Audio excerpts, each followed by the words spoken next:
Good morning बच्चों।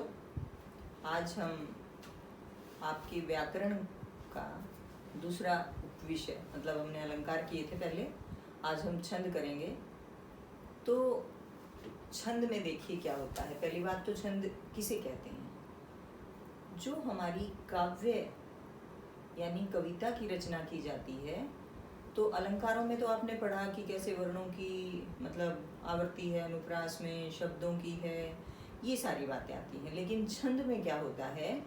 छंद में वर्णों की मात्राओं की एक निश्चित संख्या होती है, मतलब गिना जाता है उन्हें गिन कर, बिल्कुल बिल्कुल एक्यूरेट इतने ही मतलब वर्ण या मात्रा होनी चाहिए। यति गति होनी चाहिए। यति मतलब रुकना, कौमे लगते हैं ना, जैसे अर्ध विराम जिसे हम बोलते हैं।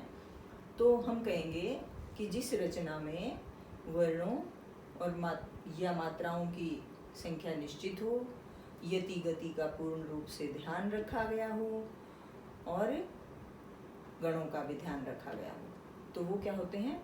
छंद। छंद कहलाते हैं। यानी काव्य की जिस रचना में वर्णों या मात्राओं की एक निश्चित संख्या हो, यति गति और गणों का पूर्ण रूप से पालन किया गया हो, वो छंद कहलाते हैं। अब देखिए छंद के भेद क्या हैं। छंद के दो भेद हैं, एक मात्रिक छंद, एक वार्णिक छंद। मात्रिक में हम सीधा से कह सकते हैं जहाँ पर मात्राओं की गणना की जाती है, गणना मतलब गिनती, जहाँ मात्राओं की गिनती की जाती है तो वहाँ पर मात्रिक छंद होते हैं, और जहाँ वर्णों की गिनती की जाती है वहाँ वार्णिक छंद होते हैं। ये देखिए आप दिखा रखा है इसमें, ठीक है। फिर क्या है, इनको भी अलग, इनके भी तीन आगे भेद बढ़ जाते हैं, जो क्या है? समछंद, अर्ध समछंद, विषम छंद। देखिए मात्रिक छंद और वार्णिक छंद आपके सिलेबस में मात्रिक छंद है बेटा। तो मात्रिक छंद में भी आगे तीन भेद हैं, एक समछंद, अर्ध समछंद और विषम छंद। समछंद क्या होता है? देखिए जो हमारी दोहे हैं या जो भी कविता की हमारी लाइनें हैं, उसमें हम ये देखेंगे कि जो लिखा गया है वो किस प्रकार से लिखा गया है। तो मैं आपको एक उदाहरण देती हूँ, जैसे माला फेरत युग गया, रुकी, माला फेरत युग गया, गया न मन का फेर, कर का मन का डारी दे, मन का फेर। तो मैंने जब कहा कि कर का मन का डारी दे, तब मैं एक सेकंड के लिए रुकी, वो क्या है? अर्धविराम, यति, फिर गति, उसका चलना, फिर हम इसकी मात्राओं को गिनेंगे। तो जहाँ ये कौमे लगे हैं, इसमें क्या होता है कि ये जो दोहा लिया हमने, तो उसमें आप देखिए चार हिस्से हो गए ना। क्या? माला फेरत युग गया एक हिस्सा, गया न मन का फेर, कर का मन का डारी दे, मन का फेर। तो हमें पता चल रहा है कि चार हिस्से हो गए। तो हम इन हिस्सों को क्या कह रहे हैं? चरण। क्या कहेंगे? चरण। तो चार चरण हो गए, ठीक है। इसको आपकी बुक्स में पाद भी कहा गया है, पाद कह सकते हैं या चरण कह सकते हैं। तो चार चरण होते हैं, हम उनको संख्या वाइज कर लेते हैं। मैं आपको समझाऊंगी फिर कि कैसे मात्राएं गिननी है।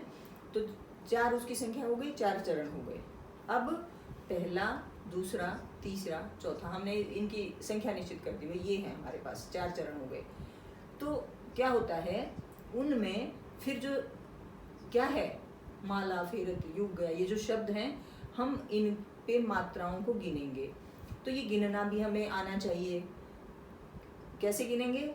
जो ह्रस्व स्वर हैं उनको तो एक मात्रा से गिना जाता है, और जो दीर्घ स्वर हैं, क्योंकि स्वरों की ही मात्राएं होती हैं, वही लगती है हमारे व्यंजनों पे भी, तो जो मात्रा दीर्घ है वो दो गिना जाएगा, और जो एक है मतलब जो स्वर हर स्वर हैं, जैसे ए, ई, उ, री, तो ये क्या है? एक गिने जाते हैं।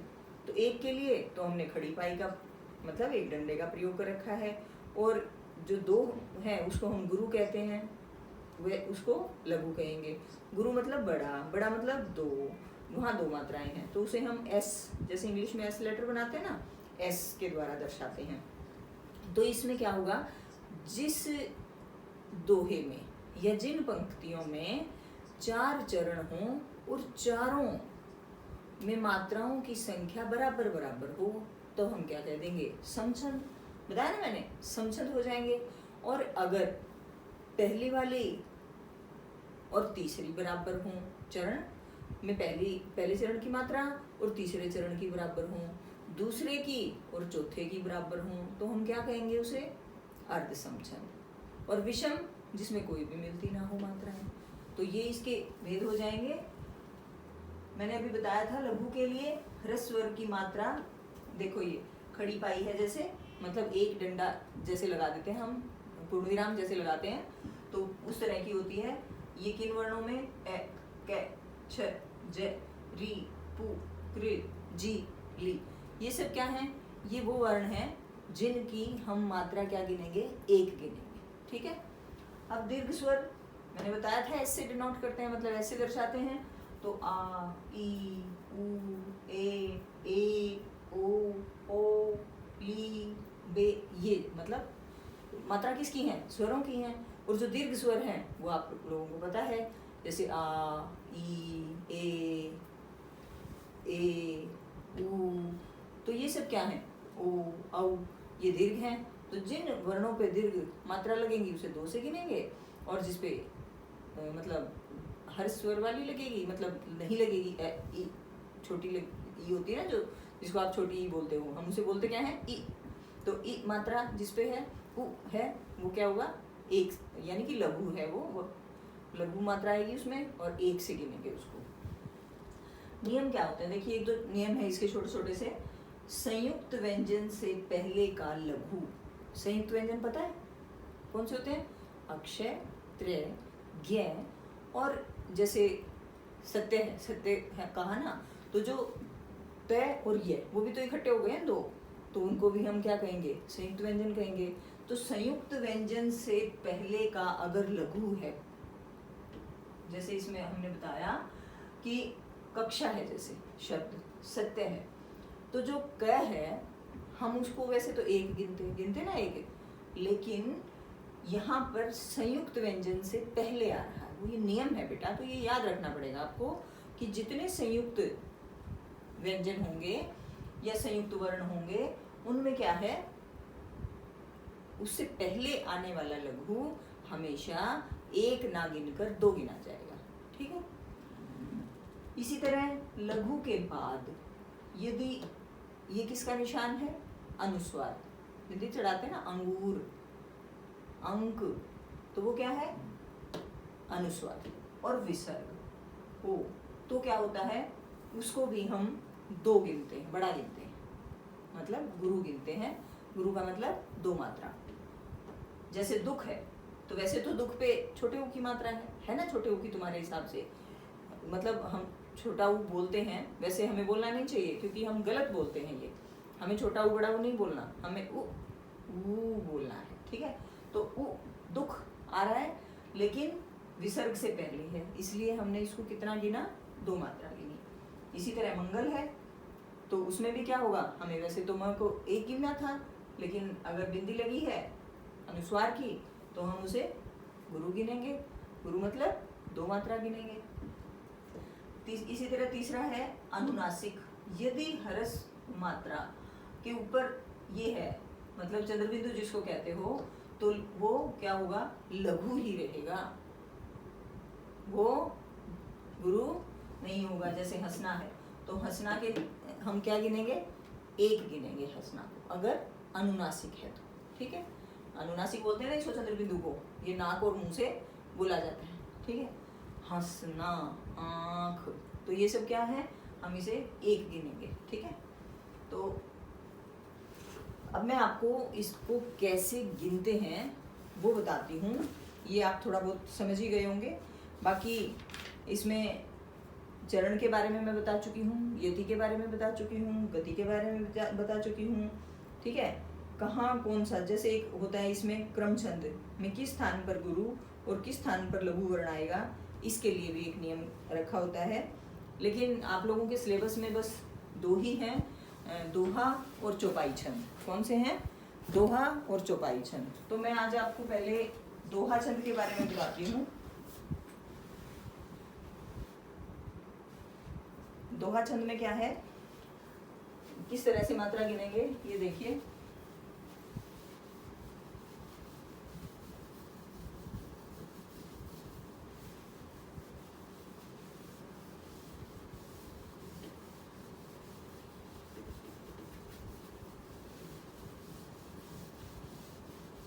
हम अभी मैंने जो आपको बताया था बेटा, वही दोहा मैं आपको एक बार लिख के उसकी मात्रा गिन के दिखाती हूँ कि किस तरह से हमें मात्राएं गिननी है।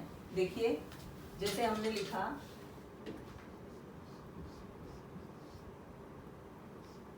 माला फेरत युग गया, क्या दे दिया, अल्प विराम मतलब कोमा, गया नमन का फेर, गया ने मन का फेर, कर का मन का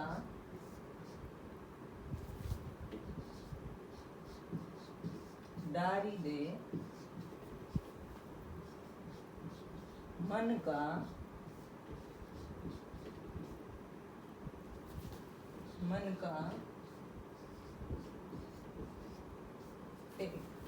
अब देखिए बेटा, ये आपको क्या करना है, इसकी हम मात्राएं गिनेंगे। ये क्या है, दोहा है।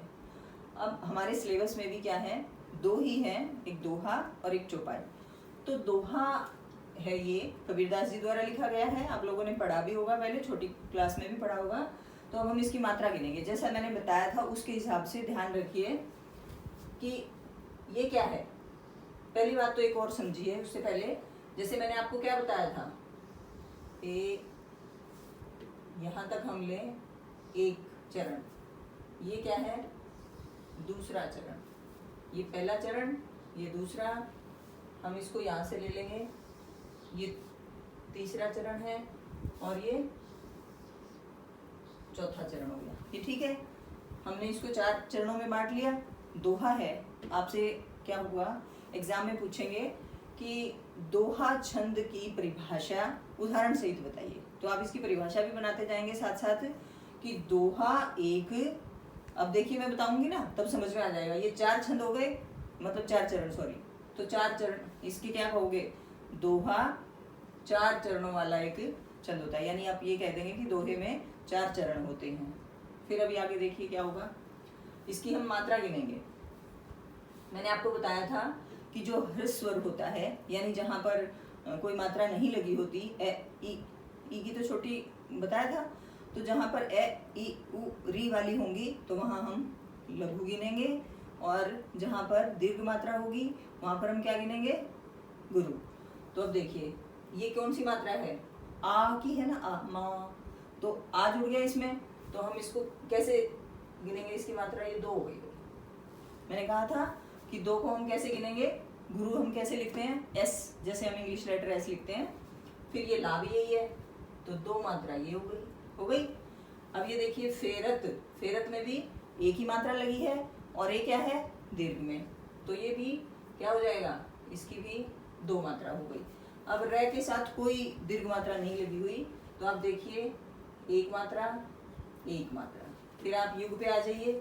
अब ये देखिए उ है ना, तो इसको भी हम 1 गिनेंगे, फिर हम इसे 1 गिनेंगे, फिर इसे 1 गिनेंगे, और या पे क्या गिनेंगे, 2, यानी गुरु, ठीक है, तो हम इसे ऐसे लिख देंगे।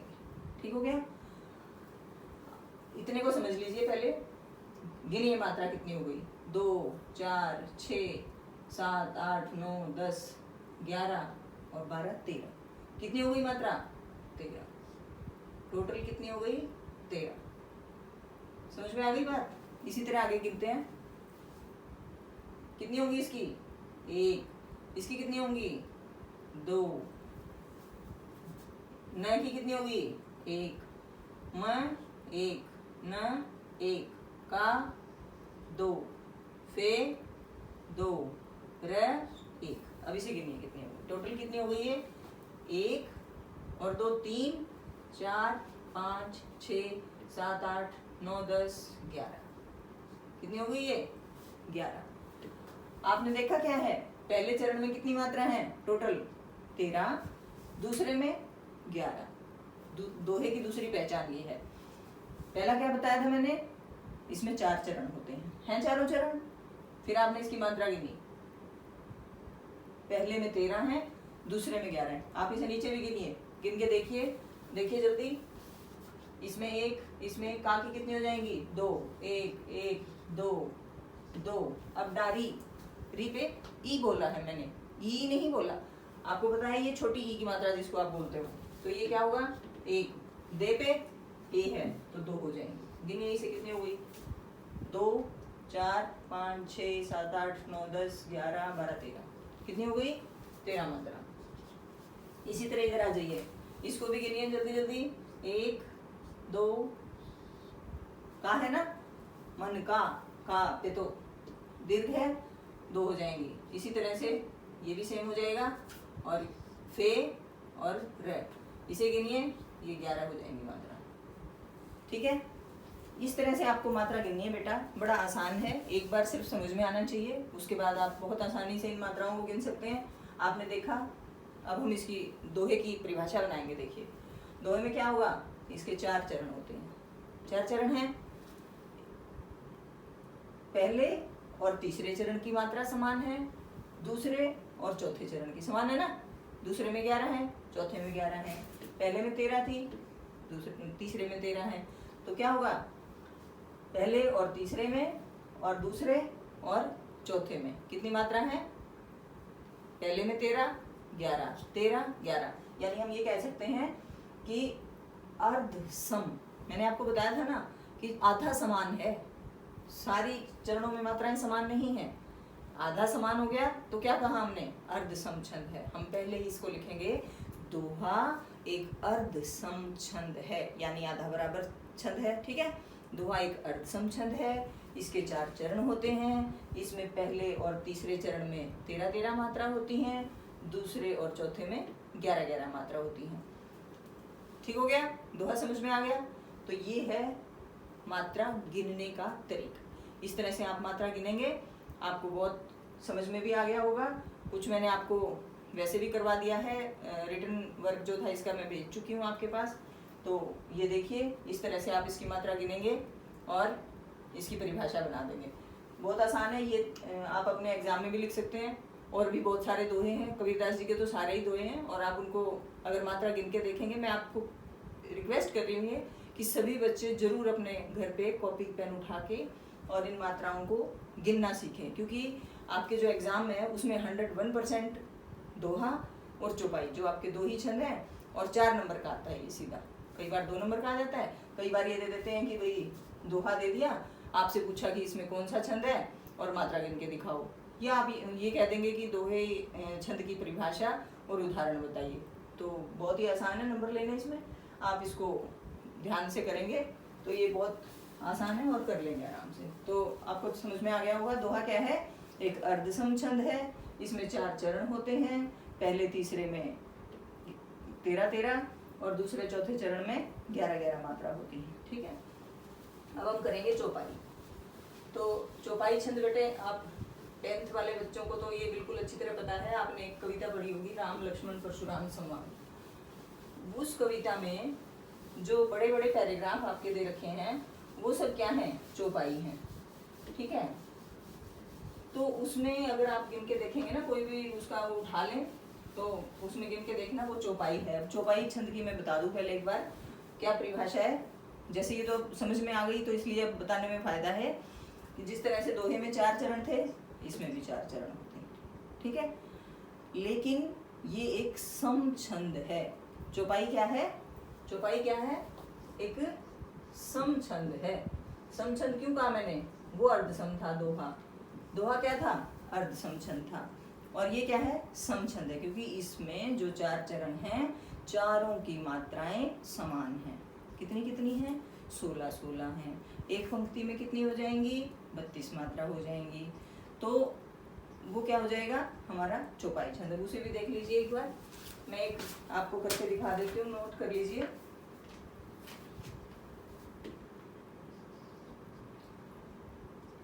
बंदौ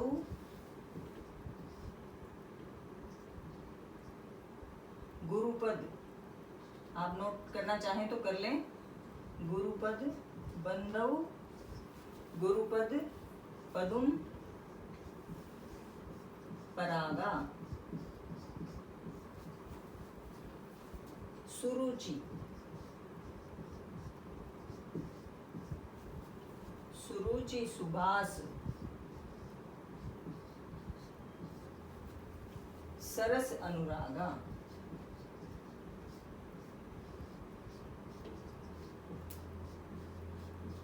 अनुरागा, अमीय,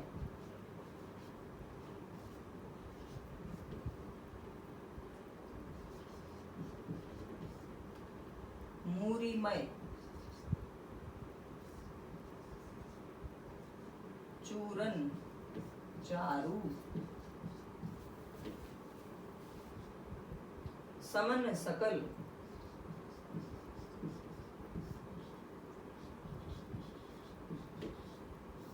समन सकल, भव रुज,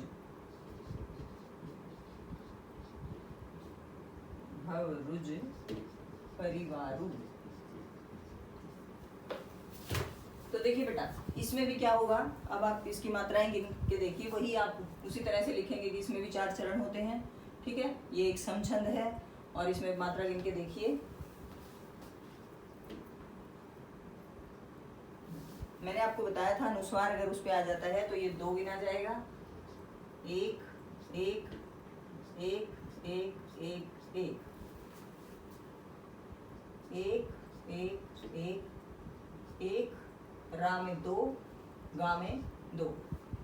देखिए गिनिए, 2 4 5 6 7 8 9 10 11 12 13 14 15 16, यानी कि पहले चरण में कितनी मात्रा हो गई, 16।